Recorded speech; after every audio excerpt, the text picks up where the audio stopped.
teman-teman, perjalanan Kak Helga dan Bio kali ini menuju kepada suatu museum di Jakarta. Dengan menggunakan alat transportasi busway, Kak Helga dan Bio turun untuk langsung mengunjungi museum. Yap, Museum Nasional Republik Indonesia atau Museum Gajah adalah sebuah museum yang terletak di Jakarta Pusat dan persisnya di Jalan Merdeka Barat 12.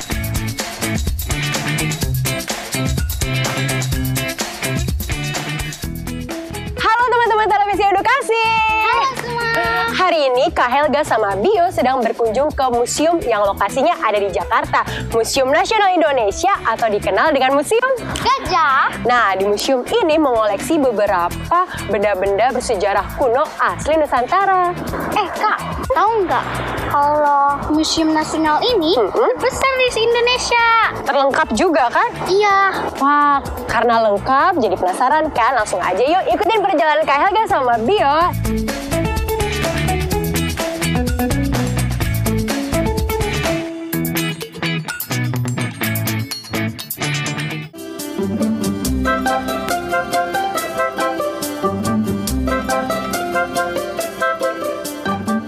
Ya, selamat datang di Museum Nasional. Museum Nasional ini kalau dilihat dari sejarahnya adalah didirikan pada tanggal 24 April 1778.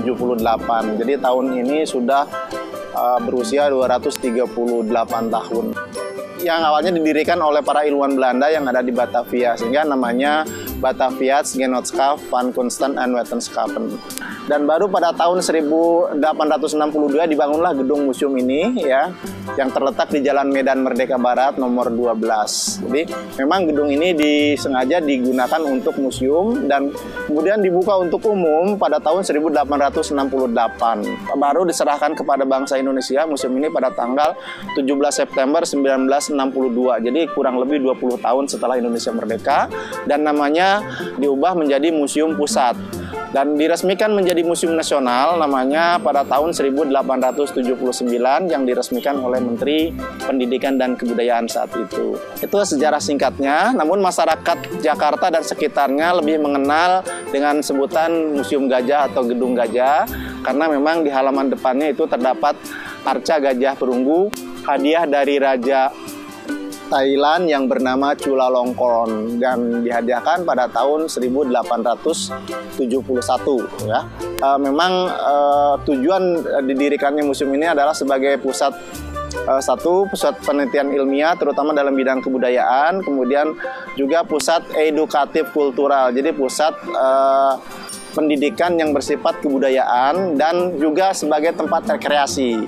Kemudian kalau kita melihat dari jumlahnya, memang Museum Nasional ini salah satu museum yang terbesar di Asia Tenggara sampai saat ini juga, dan koleksinya hingga saat ini sekitar 141.095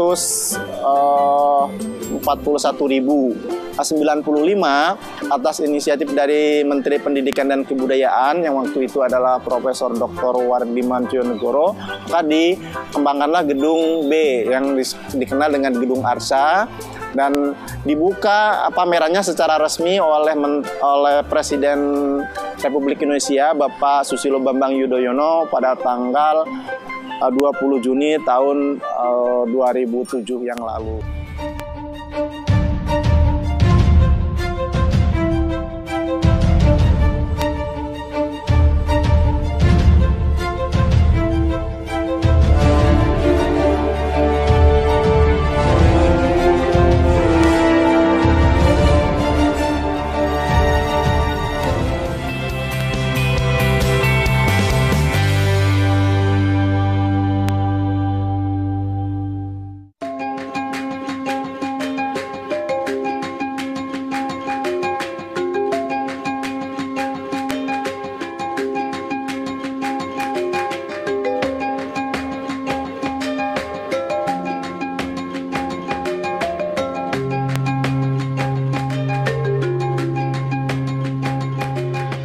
Nah, gedung pertama yang Kak Helga dan Bio kunjungi adalah gedung dengan bangunan asli zaman dahulu yang disebut sebagai Gedung Arca. Saat kami masuk, wah banyak sekali peninggalan arca di sini. Mulai dari arca yang masih lengkap bagiannya, hingga arca yang beberapa bagiannya sudah hilang.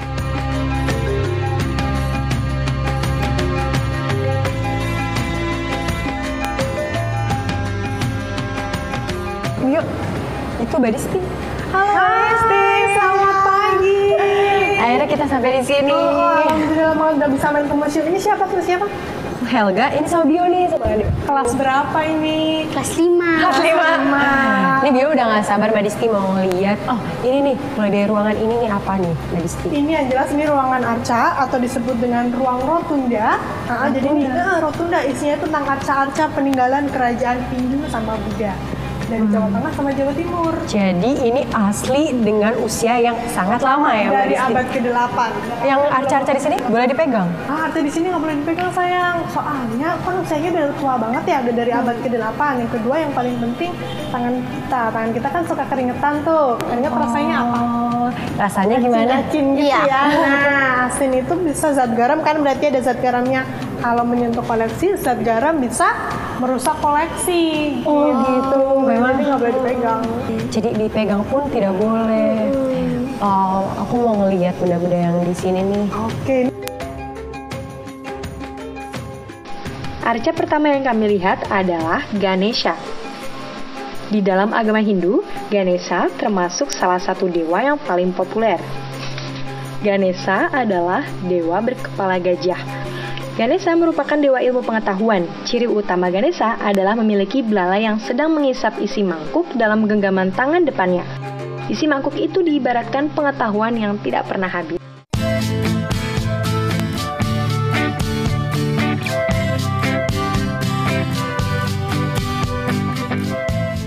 Di depan dari ruangan penuh arca terdapat taman prasejarah. Di tengah-tengahnya ada sapi yang terlihat cukup berisi, dan di sepanjang pinggiran taman kembali tersedia berbagai arca dengan berbagai macam bentuk dan ukuran yang memiliki filosofinya masing-masing. Ini bagian outdoornya. Iya, ini Bagus. sekali, bagus banget ini kan. Ini biasanya buat spot foto anak-anak nih kalau main ke museum. Ada Karena bagus taman-tamannya banget. juga kan? Ada tamannya juga, bener. Ini namanya Taman Nandi. Coba lihat Nandi di itu tengah. apa? Nandi itu sapi, kendaraannya Dewa Siwa. Namanya Nandi. Salah satunya di situ ditempatkan khusus di situ di tengah. Nandi. Ini namanya Yoni. Yoni itu simbol perempuan. Ini kan simbol perempuan nih. Ini ada simbol laki-lakinya otomatis. Simbol laki-laki itu coklat itu. Nah, itu namanya Lingga. Oh, Lingga Lingga. sama Yoni. Dulu cara pemakaian ya ini bisa ditempatkan di candi-candi. Lingga sama Yoni dimasukkan ke situ, terus disiram pakai air suci. Nanti airnya keluar, kita basuh tangan dari atas ke bawah untuk meluruhkan amarah kita. Nah, itu merujuk ke Dewa Siwa yang pakai kendaraan Nandi itu.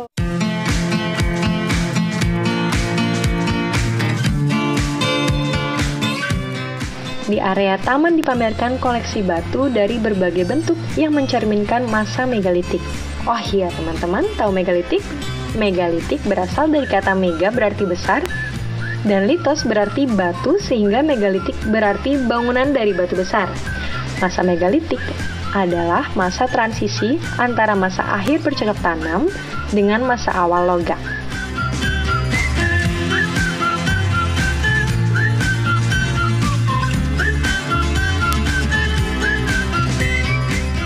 Masyarakat prasejarah percaya bahwa arwah nenek moyang akan senantiasa melindungi dan memberikan kesejahteraan bagi mereka yang ditinggalkan. Oleh karena itu, untuk menghormati orang yang sudah meninggal, biasanya didirikan bangunan dari batu besar yang berfungsi sebagai wadah dan lambang orang yang sudah meninggal.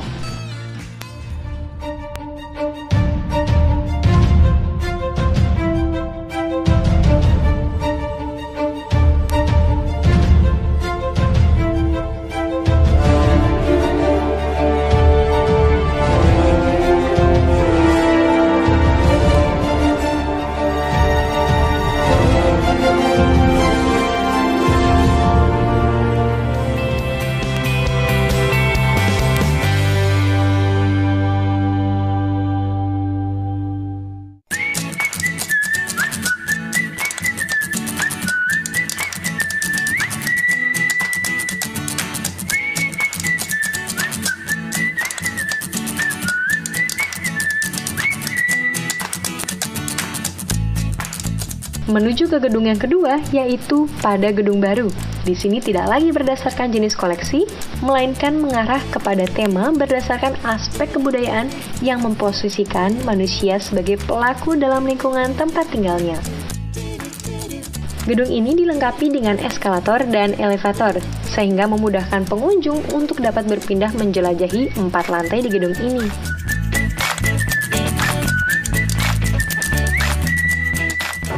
Wah, Mbak Disti, ini kayaknya suasananya lebih berbeda di ruangan ini. Apa, Mbak Disti? Kita ada di gedung baru Museum Nasional, ada 4 lantai. Kalau tadi kan kita cuma 1 lantai aja ya. Ini kita ada 4 lantai. Lantai pertama, lantai kedua, lantai ketiga, dan lantai keempat. Isinya tentang kerangka unsur-unsur kebudayaan. Wah, kalau tentang etnik-etnik yang ada di Indonesia, tapi per tema. Jadi kalau lantai 1 nih, Bio lihat, itu ada manusia purba. Mereka lagi mencoba bekerja sama untuk bikin api. Iya, dan mereka belum punya rumah, mereka tinggalnya masih di alam bebas, ya kan? Iya. Terus nanti lantai kedua kita lihat prasasti, orangnya udah mulai pintar nulis. Lantai 3 mulai ada rumah-rumah adat. Lantai pertama diisi oleh tema manusia dan lingkungan, termasuk berbagai jenis manusia purba yang ditemukan di Indonesia. Dilengkapi dengan gambaran kehidupan real atau berdasarkan ilustrasi asli, museum ini mencoba menegaskan pentingnya Indonesia sebagai salah satu pusat kehidupan manusia pada masa lampau.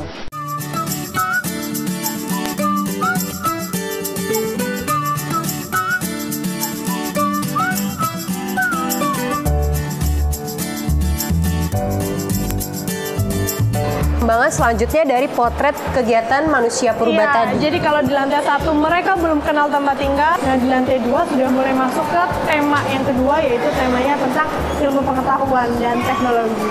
Kita lihat itu media batu tulis yang pertama. Pakai kampak, jadi nggak pakai bolpen kayak sekarang. Jadi nggak bisa dihapus. Mengenal bahasa merekanya Gitu. pun juga seperti ini. Jadi dulu ini nih, ini prasasti yang pertama, namanya prasasti Mula Warman. Ini replika atau? Ini asli sayang. Wah, asli. Jadi ini asli, dan ini tulisan-tulisan ini memang asli ditulis dari manusia purba itu. Ini pakai bahasa Sanskerta, hurufnya huruf Palawa, abad ke-5. Ini menceritakan tentang Raja Mula Warman dari Kerajaan Kutai sebagai the greatest king. Mulai dari kakeknya Kudungga, ayahnya Aswawarman, sampai Raja Mula Warman itu sendiri. Bio, ini asli Bio. Semua yang ada di belakang itu prasasti semua. Semua menceritakan tentang hal-hal yang harus dipatuhi oleh masyarakat setempat. Yang paling besar sebelah sana prasasti Ciarutan itu replika. Aslinya ada di Bogor, Jawa Barat. Pakai apa gitu? Pakai kapak. Jadi ya seperti Iya, dipahat terus sedikit-sedikit. Kalau salah tulis lagi di batu yang baru. Makanya bersyukur kita sudah punya alat yang memudahkan sekarang ya.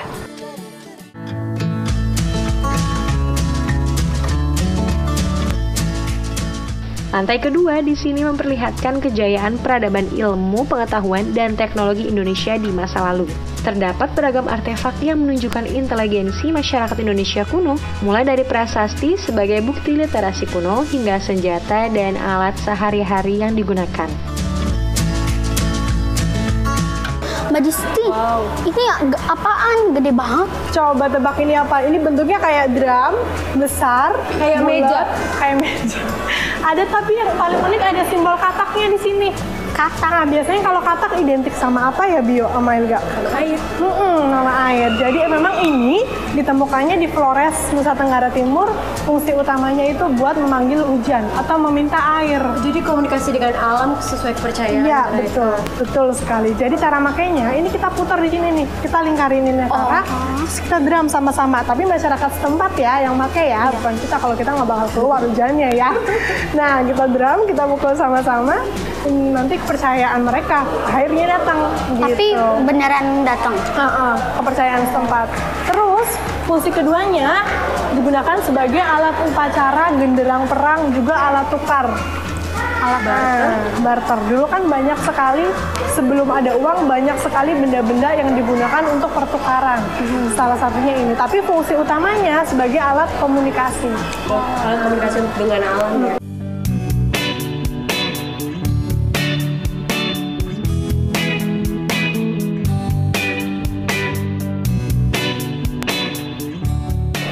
sekarang kita ada di lantai 3. Tadi kan di lantai 2 udah lihat prasasti yang yang batu tulisnya, udah lihat alat transportasi juga, kapal. Yang di lantai 3 nanti kita akan lihat pola pemukiman sama organisasi sosial. Jadi masyarakatnya udah lebih pintar lagi. Mereka udah tahu rumah-rumah adat, udah tahu bagaimana cara berorganisasi, memproduksi sesuatu. Mereka udah mulai tahu di sini. Potret perkembangan dari tahap awal sampai ke ini ya lantai 3. Ayo, Yuk kita lihat yuk. Yuk.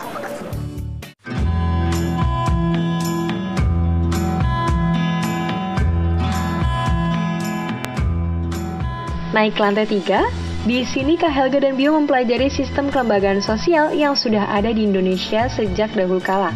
Mulai dari urusan pertanian hingga maritim yang telah membuktikan bahwa Nusantara mempunyai peradaban maju di eranya.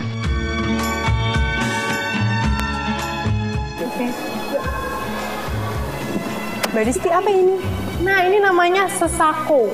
Kayak ada dragon-dragonnya gitu. Kayak ada dragonnya, ada banyak motif binatang juga di dalamnya. Ini sebenarnya digunakan untuk sandaran atau hiasan bangku yang digunakan untuk pengukuhan atau pelantikan kepala suku di Lampung. Pakai upacara namanya upacara papadon.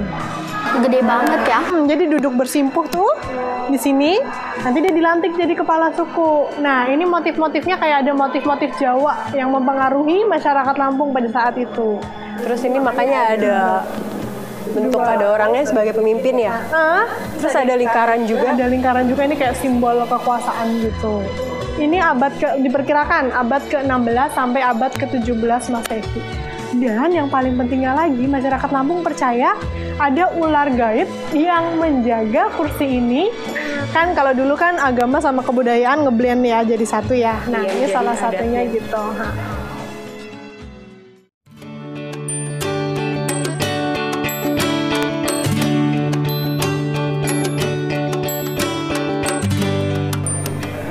Nah teman-teman, ini kita ada di lantai selanjutnya, lantai 4 Mbak Disti. Sebagai pemandu museum, bawa kita ke sini. Ini ruangannya apa aja Mbak Disti? Ini namanya khasanah emas dan keramik sebenarnya. Jadi peradabannya sudah sangat jauh lebih baik dari lantai sebelumnya, 1, 2, dan 3. Nanti kita masuk ke dalam, kita lihat koleksi emas yang berasal dari kerajaan Hindu-Buddha sama Kesultanan Islam. Gitu. Jadi ada 2 gang di dalam, ada 2 pet di dalam. Yang pertama kerajaan, nanti yang pet kedua, nah itu ada singgasana kursi. Nah itu tentang emas-emas kesultanan yang diturunkan dari sultan ke anaknya turun-temurun, diwariskan. Jadi sebelumnya untuk lebih jelasnya kita masuk dulu, kita lihat seperti apa dan bagaimana kok koleksi emasnya bisa ada di Museum Nasional sih. Kok emasnya nggak diperjualbelikan? Kok emasnya boleh dikoleksi? Kenapa alasannya? Pasti ada ya. Yuk kita masuk ke dalam. Yuk.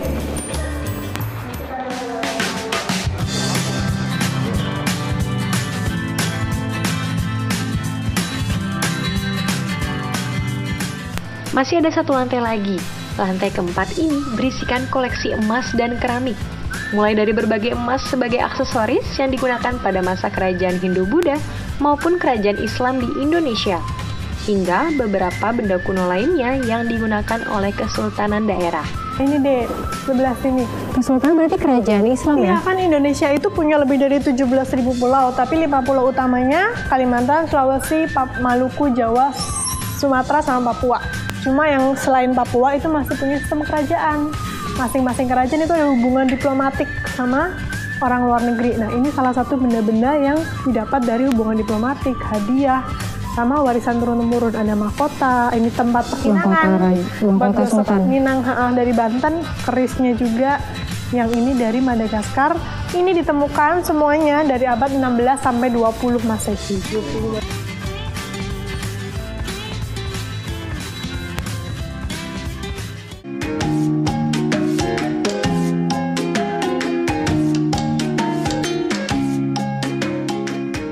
Namun teman-teman, untuk memasuki ruangan pada lantai keempat ini tidaklah mudah. Dipastikan harus izin dan didampingi oleh petugas.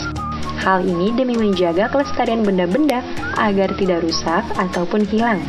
Museum Nasional sebagai sebuah lembaga studi warisan budaya dan pusat informasi edukatif, kultural, dan rekreatif mempunyai kewajiban menyelamatkan dan melestarikan benda warisan budaya bangsa Indonesia. Nah, ini kita masuk nih. Kak Disti mau kasih lihat koleksi yang emas yang paling masterpiece. Ini ada mangkuk Ramayana. Masterpiece sebagai bagian utama ya? Itu luar biasa sekali koleksinya. Karena ini mangkuk sebenarnya Bio sama Kak Helga. Mangkuk, tapi ada cerita tentang Ramayana Mahabharata, Indian story di masing-masing lekukannya. Gitu. Makanya membentuk lekukan itu ya?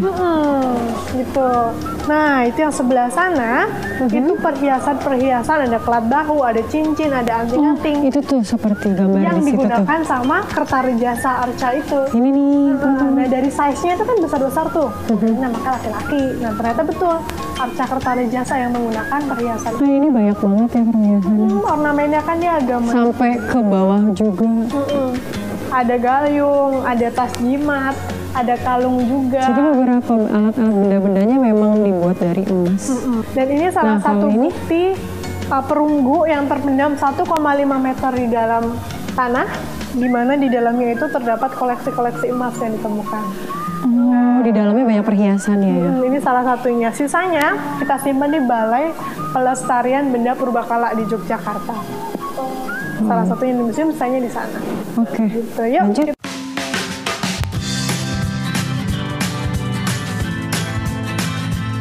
Hingga saat ini, koleksi yang dikelola berjumlah sekitar 141.900 benda. Terdiri atas 7 jenis koleksi, yaitu prasejarah, arkeologi, keramik, numismatik heraldik, sejarah, etnografi, dan geografi. Penyelamatan dan pelestarian budaya ini pada hakikatnya ditujukan untuk kepentingan masyarakat, yang bertujuan agar masyarakat mengetahui dan ikut berpartisipasi dalam pelestarian warisan budaya bangsa. Nah, teman-teman, gimana perjalanan Kak Helga dan Bio mengunjungi Museum Gajah ini? Seru kan? Mbak Disti, makasih ya udah nemenin aku sama Bio juga mengenal dan juga belajar tentang benda-benda bersejarah kuno asli Nusantara. Terima kasih sudah menyaksikan perjalanan kami. Dadah!